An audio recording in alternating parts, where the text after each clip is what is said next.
Good morning. We are so excited to be here with you this morning. We want to talk about, with the holidays and gatherings coming, we want to go over some just strategies for doing it well.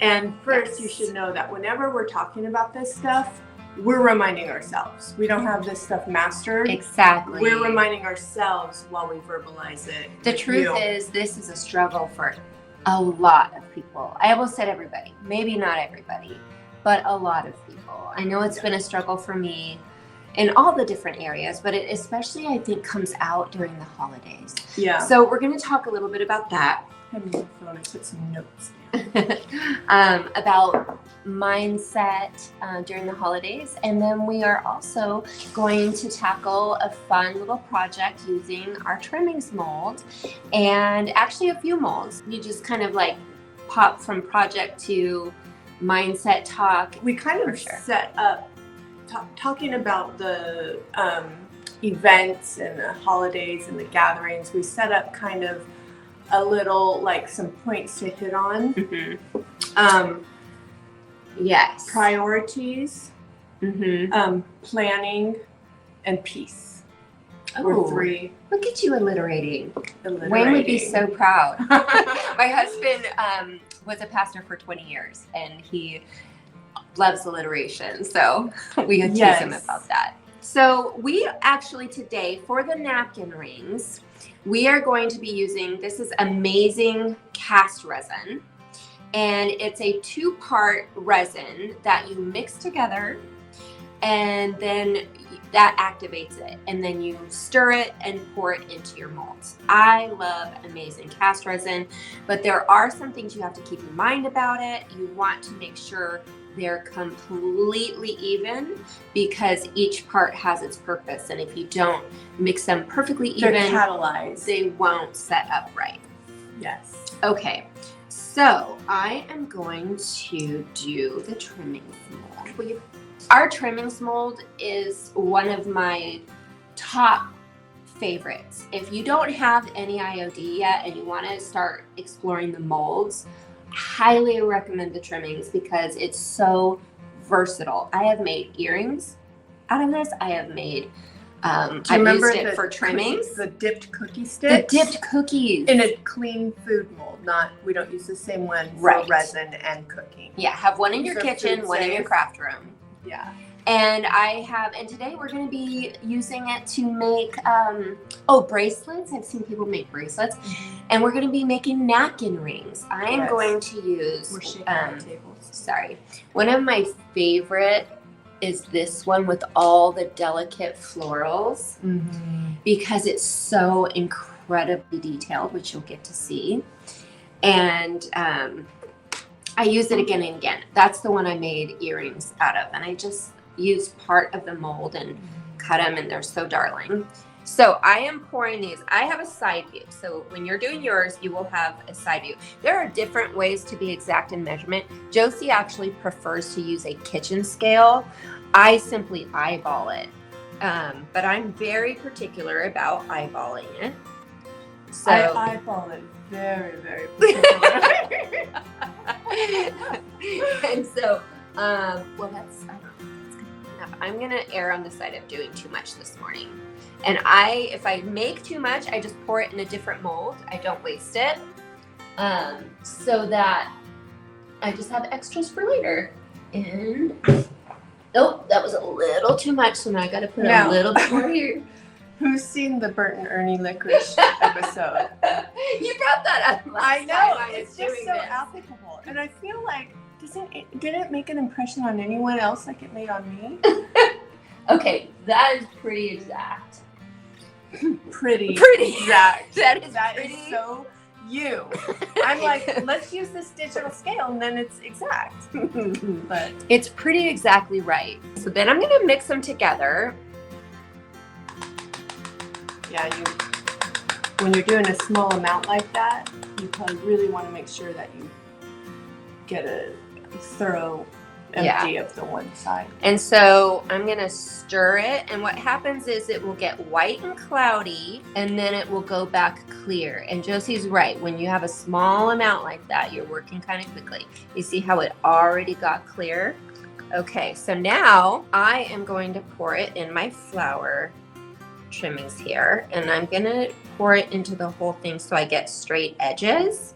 Oh, look at me guessing just perfect. I feel like that's pretty good. Yeah. And so yesterday when I was doing this, I told you guys I had, you just pour it into extra molds if you have extras. So I had made myself some earrings. So this is our village market. It's farm animals. And we have these cute little floral cavities on the sides of it. And so I just poured them in there, and I'm going to make myself some darling little earrings. Dude, those wheat bundles would be really cute boho earrings. They sure would. And they curve perfectly for each side to kind of go. That would be really cute, actually. Mm-hmm. So with the cow head, like if you did just the head, that would be cute too. Yeah, okay. Definitely, and back it goes. So what will happen is this will start to get white and cloudy, and it takes a minute. So we're going to just start our chat while that's setting up. The catalyzation of the two parts are a heat process. So like they get hot as they're catalyzing and as they're starting to get cloudy again and then white. You can, and especially if it's smaller cavities, you can kind of help expedite that a little bit with like gentle heat. Like I have my range hood has heat lamps on it, and sometimes I'll put the mold itself on a flat cookie sheet and then set that under the heat lamp so that it warms it, and that can kind of help expedite it a little bit. So you can see. Oh, there it goes. Yes. As I was thinking this morning about this subject, it actually brought me to the story of Mary and Martha. And here's something for you guys. Regardless of your faith and where you are with that or your worldview, the Bible has so many principles that are life-giving and applicable. So I thought, I don't want anyone to feel like this doesn't apply to them, because regardless, this definitely will resonate, I think, with this concept. And that is the story of Mary and Martha. If you guys are familiar, is Jesus was traveling to the village, and Martha invited him to come in, and probably his disciples too. I don't know if it says that, but probably, to come in for a meal. And so he did. And the short version is, actually it's a short story, so it's the full version. But Martha was busy preparing. She was cleaning and she was baking, and she wanted everything to be perfect, probably. I feel like she was a teeny bit salty. Well, see, here's the thing. I don't think she started salty. But when she was serving happily. When Mary wasn't jumping in to help, then she started getting salty. And it makes me wonder, and we've all been, this is our point of talking today. We've all been there where we start happily. We want to serve. We want the house to be beautiful for everybody. So we're decorating for the holidays, or we're getting ready for that meal, the Thanksgiving meal, whatever it is. We want everything to be perfect, and we're doing it from a place of joy and excitement and love. We're just loving on our family.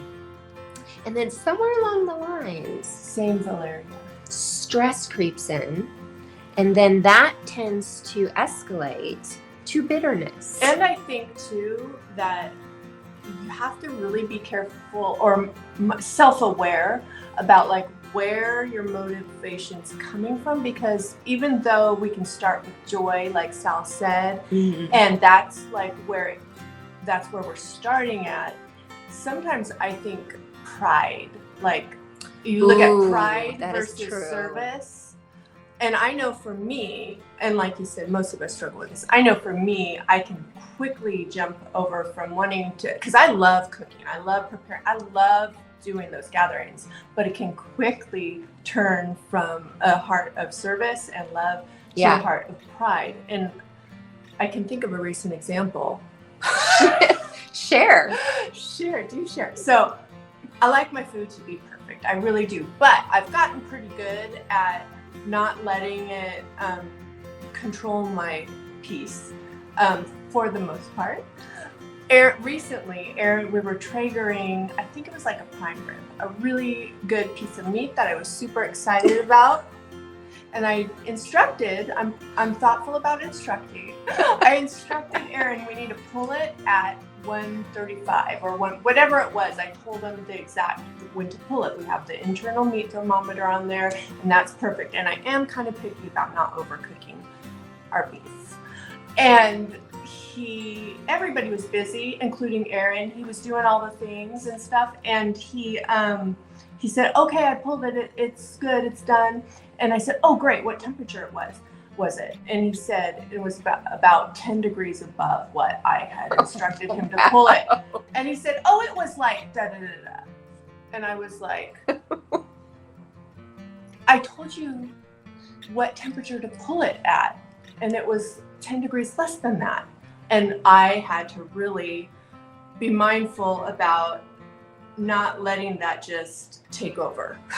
It really bugged me because I was like, So I feel like there is a takeaway for today in this discussion.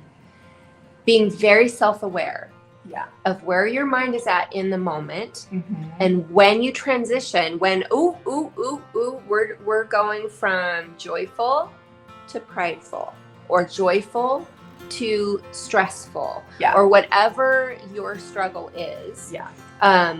You can usually, if you are intentional to be keenly aware of where you're at, it will be easier for you to remind yourself what the point is. What's your priority? That's the whole thing. What is the point? And so many times we can kind of fool ourselves a little bit. Like, I just want it all to be perfect. Well, for everybody the reality is that if you are salty and you're not showing up being engaged and having, joy, you're not serving. Nobody cares about your stupid beef at that point. Well, they're just having a miserable time because you're making everyone miserable. You defeat your whole purpose. I know, and we've all been in that place of we're the ones that are like indulging our own saltiness, and we've been at events where other people are maybe doing that. And I know that the best experience for my guests means I'm going to be present and enjoying the space with them, not bringing stress and tension into it. Yes. Will you click that? Because I wanted to read. I had a note there I wanted to share also. Okay. I love in the, do you have ESV on here? I was just going to quickly read the story. Will you read it? It's Luke chapter 10, verse 38. I'm just going to quickly read the story because there's a part of it and a word that I want to share with you guys. And it's such a good word. And it talks about our portion. And hopefully the ESV uses that terminology.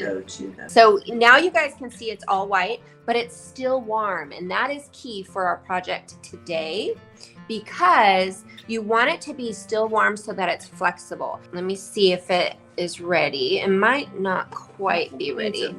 Just a tiny bit. See how I'm pulling away at the edges and it's coming with it? You want it to actually have more of a pop out. So, but it's a fine line between this and when you don't want to let it cure completely, because we need it to be flexible. So we'll go ahead and find this verse, and I'm going to read it to you guys. Okay, this is a very quick story, so indulge me, you guys.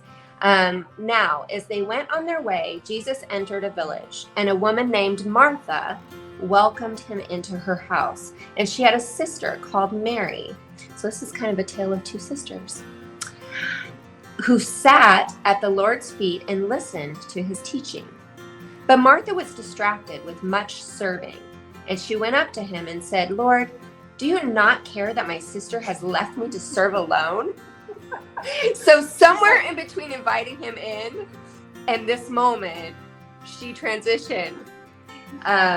Okay. Tell her then to help me.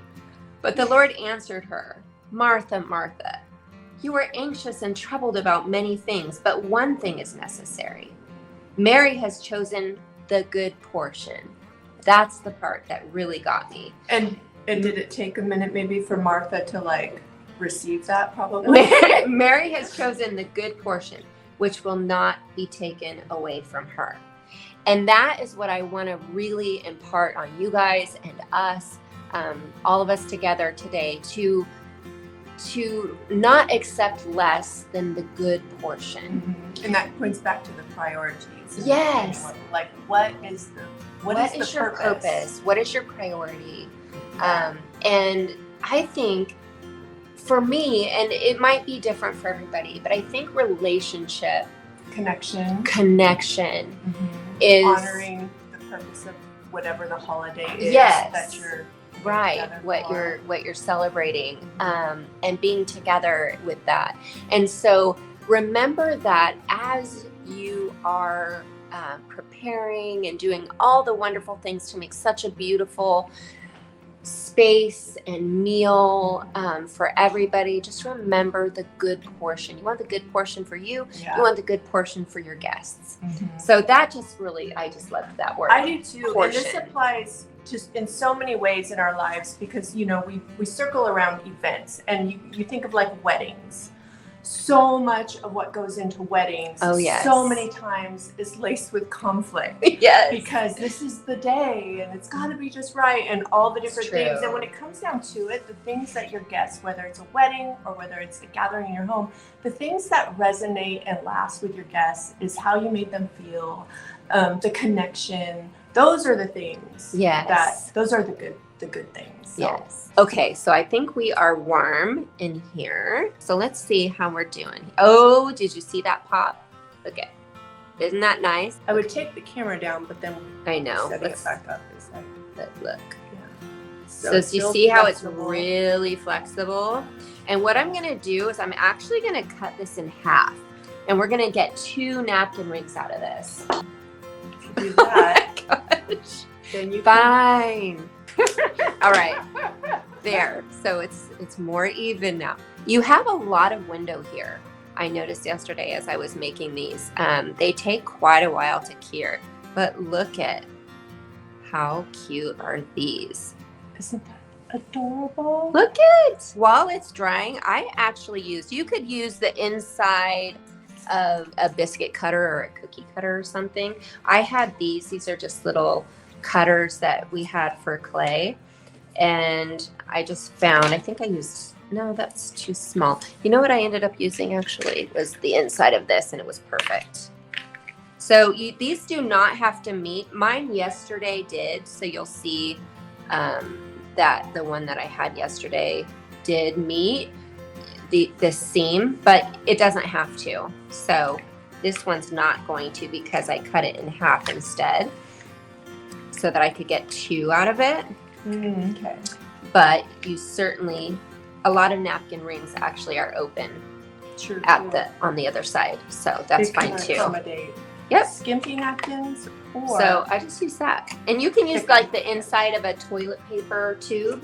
Oh yeah. Or the outside. You could put it around the outside and just rubber band it if you want. So there's a lot of ways. While it's drying though, you want to have it be in the curved shape that you want it to stay in. And I left mine overnight, so I'm gonna go get it. It's actually painted now and drying, so I'm gonna go get it right now. She did another one over here that I love. This is my favorite. It's with the olive wreath half is what this one came out of, and I really love it. In fact, I told her I want to paint this one gold while you're working on the terracotta, because I happened to see it was a reel on Instagram, an anthropology reel, and the napkin rings she used were gold. So here is the finished one, guys, painted. Yeah, but not finished. Isn't that pretty? Isn't it? I love this color. I wanted to paint it like a terracotta color, so I mixed several colors together. And what we're going to do is in the description of this video or the comments, I'm not sure which it's going to let me do, but one or the other, we are going to put some paint formulas of the 3 top paint brands that our stockists carry, and that is Annie Sloan DIY by Debbie Beard and Fusion. So those 3 paint are the most commonly used. So we will put some paint formulas in to get this pretty terracotta color. Now, ideally, I would paint this with 2 coats of paint, but I came in this morning and had to paint it because I wasn't realizing that it needed to dry before waxing. So I didn't have time to do 2 coats. So this is actually probably not dry enough as well. So I'm going to be really gentle with this white. Oh, I did clear. I need white wax. I want to do some white wax to make it look more terracotta. So after this is more dry, I'll put our napkin in it to show how that looks. Okay, this is really turning out beautifully. I am loving this. It definitely that terracotta. Yep, it's looking the terracotta. whitewashed terracotta. I am loving this. So this is our Horse and Hound mold, and I love the acorns with the little oak leaf. And so again, when I had that extra resin, I poured it into there. Off camera, I'm going to show you guys how to make, maybe I'll do a little reel. And I'm going to show you how to make a really cute acorn napkin ring with some burlap rope. Oh, that'd be cute. So I'm excited about that, but I wanted to show you which mold that came from. Okay, you guys, it has been so much fun hanging out with you.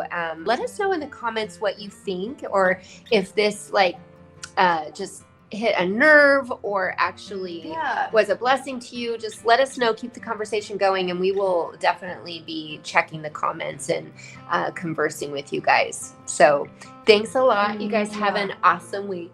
Bye.